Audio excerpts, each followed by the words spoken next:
اللهم صل وسلم وبارك على سيدنا محمد. ازيكم يا احلى متابعين؟ عاملين ايه؟ كان في عندي واحده صاحبتي كان عندها سوبر ماركت. قفلته وصفته يعني بمعنى اصح، وكان عندها الديب فريزر هو مستعمل يعني، فكانت عايزه تبيعه، فكل حد يجي يفصله يخسف بيه الارض او ينزل من سعره جامد جدا. فقلت لها خلاص ما تبيعهوش لحد غريب، وخدته منها انا. هي هو صغير، مساحته مش كبيره قوي يعني، بس كانت حالته عايز يتغسل كويس جدا جدا جدا. انا نضفته لان كان بقاله فتره طبعا في المحل. فنضفته وهوريكم بقى عملت ايه معاه، وكمان هقدم لكم النهارده الروتين بتاع اليوم. هنعمل غدا النهارده مع بعض، هنعمل حاجه حلوه مع بعض. بس يا ريت طبعا لو اول مره تشوفوا القناه تعملوا اشتراك للقناه وتفعلوا الجرس عشان يوصل لكم كل جديد. بصوا شكل الفريزر اللي عامل ازاي. هو يعتبر جديد بس مستخدم في المحل، فيعتبر بصوا مش نضيف يعني، عايز يتغسل غسله جامده جدا. فانا غسلته بصراحه ورجعته جديد نوفي اكني لسه جايباه. وكمان هدلعه اخر دلع معاكم دلوقتي. وفرحت بيه جدا بصراحة. يعني ان خسارة يعني، يفضل يعني لما حد مثلا يكون مزنوق او محتاج وبيبيع حاجة، انتوا يعني تساعدوه يعني، مش تستغلوه. فعشان كده انا عملت الحركه ديت مع صاحبتي يعني. وربنا يكبر بخاطر الجميع يا رب. انت ممكن تجبري خاطر اي حد حواليكي وتفرحيه. بصوا ما شاء الله نضفته ازاي. المكان الابيض اللي فوق ده كان اسود خالص، وكمان الوش هصبنه معاكم دلوقتي. بس هو لونه كده يعني، هو لونه رمادي. ابني كان واقف بيساعدني، نضفته كويس جدا بقى. واحط كمان عليه ستيكر كده وحبيت حركات كده، وهدلعه اخر دلع. هو انا مش عارفه مساحته قد ايه بالظبط، بس بصراحه ينفع يعني. ممكن اخزن فيه العيش، وخصوصا انا بعمل حاجات للقناه، بعمل تورت وحاجات وحلويات فبحطها فيه. اخزن فيه مثلا، لو احط فيه مثلا يعني الحاجه ما تخسرش. ممكن تحطي فيه خضار، تخزني فيه كرنب، تخزني فيه ملوخيه، اي حاجه انت عايزاها تحطيها فيها يعني. فمفيد جدا، وخصوصا المحلات اللي بتعمل حلويات وكده بتحط التورت في الفريزر.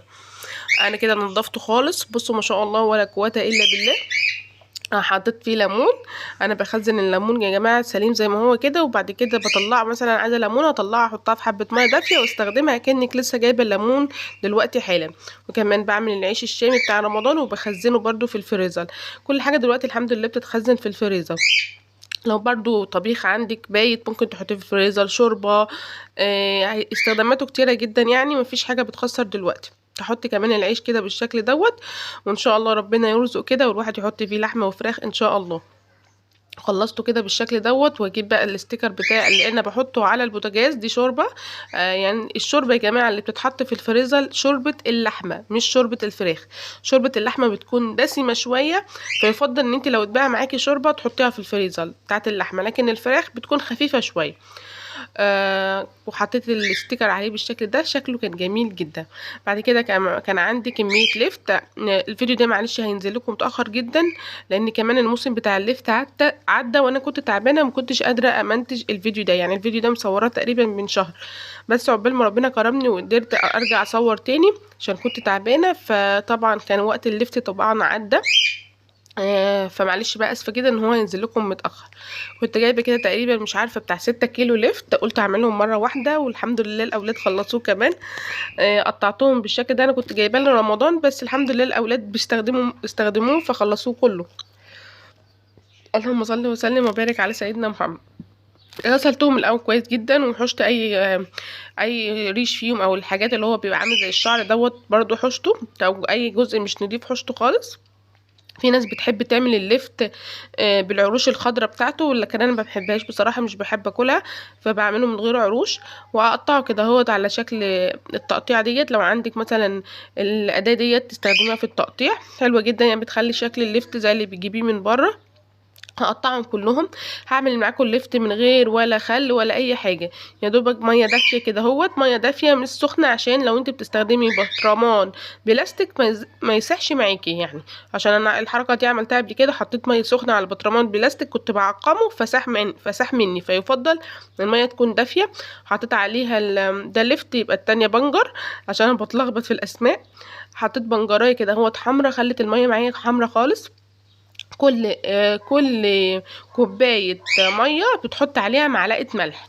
يعني انت مثلا لو هتعايري بالكوباية تستخدمي 10 كوبايات مية، تحط عليها 10 معالق ملح، او ممكن تحطي كده بالبركة. يعني انا مثلا جبت كيسين ملح كده اهوت وفضيتهم في المية وحطيتهم على البطرمانين.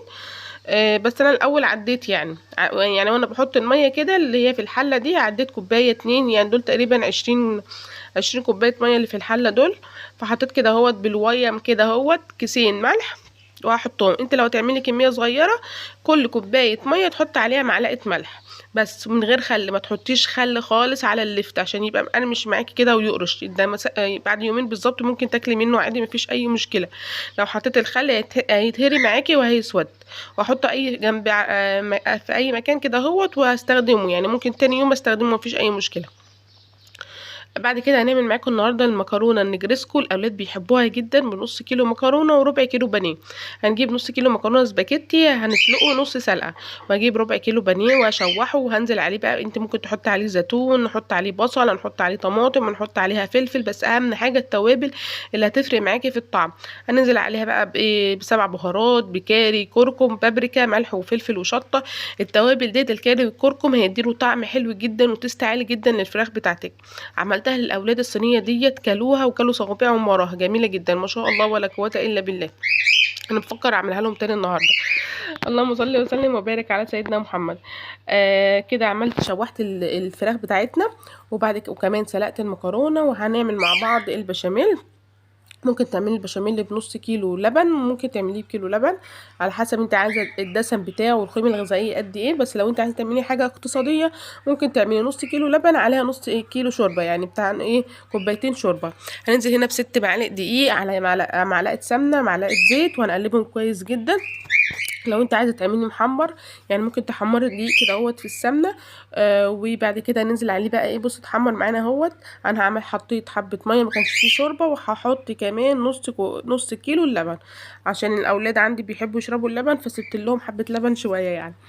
اللهم صل وسلم وبارك على سيدنا محمد. هقلب كده كويس جدا. وكمان انا هعمل صينيه صغيره فمش محتاجه بشاميل كتير. بعد كده هنرصص الصينيه بتاعتنا. هنحط هنا اهوت انا نسيت المفروض في الاول احط اللهم صل وسلم وبارك على سيدنا محمد راق بشاميل. فانا نسيت، حطيت المكرونه، حشت المكرونه ورجعت تاني حطيت راق البشاميل. وبعد كده احط المكرونه، بعد كده احط راق البشاميل. تابعوني كده اهوت اشوف انا هعمل ايه، لان انا نسيت انا كنت عامله ايه اساسا او مصوره ايه. يبقى الاول حطينا راق بشاميل وبعد كده المكرونه. اللهم صل وسلم وبارك على سيدنا محمد. وبعد كده احط الفراخ بتاعتنا بالشكل دوت، واحط مكرونه تاني، وبعد كده في الاخر خالص هحط راق البشاميل. تقريبا انا عملتها على طبقتين، مش عارفه على طبقتين ولا على طبقه واحده. احط تاني راق فراخ. طعمها كان جميل جدا جدا جدا، عجبت الاولاد. ان شاء الله هعملها لهم النهارده كده اهوت، عشان انا كمان بحب الاكله ديت. وبعد كده احط كمان راق فراخ.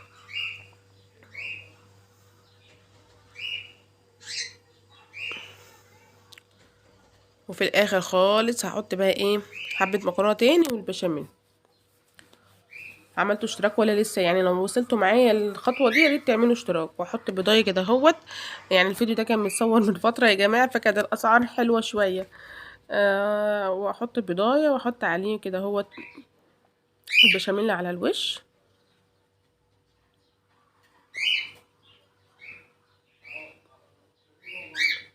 اللهم صل وسلم وبارك على سيدنا محمد.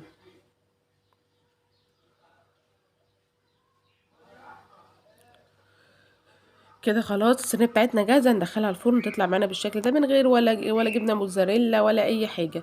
عملت جنبيها حبه بطاطس محمره وطبق سلطه كده اهوت، وهقدمها للاولاد. تعالوا بقى نشوف شكلها عامل ازاي. حلوه جدا جدا جدا ما شاء الله ولا قوه الا بالله. انا مش عارفه الفيديو وقف ليه.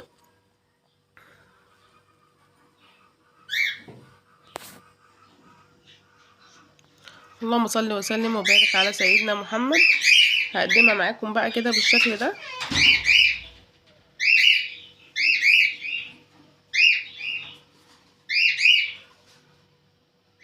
بصوا تحفه جميله، عامله زي المكرونه اللازانيا كده، جميله جميله جميله.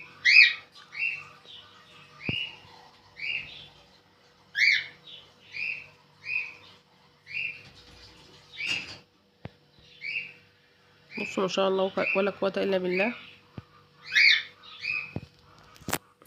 معلش بقى لو طولت عليكم. وطبعا لو اول مره تشوفوا قناتي اعملوا اشتراك للقناه وفعلوا الجرس عشان يوصل لكم كل جديد. وكل سنه وانتم طيبين، بحبكم في الله، والسلام عليكم ورحمه الله وبركاته.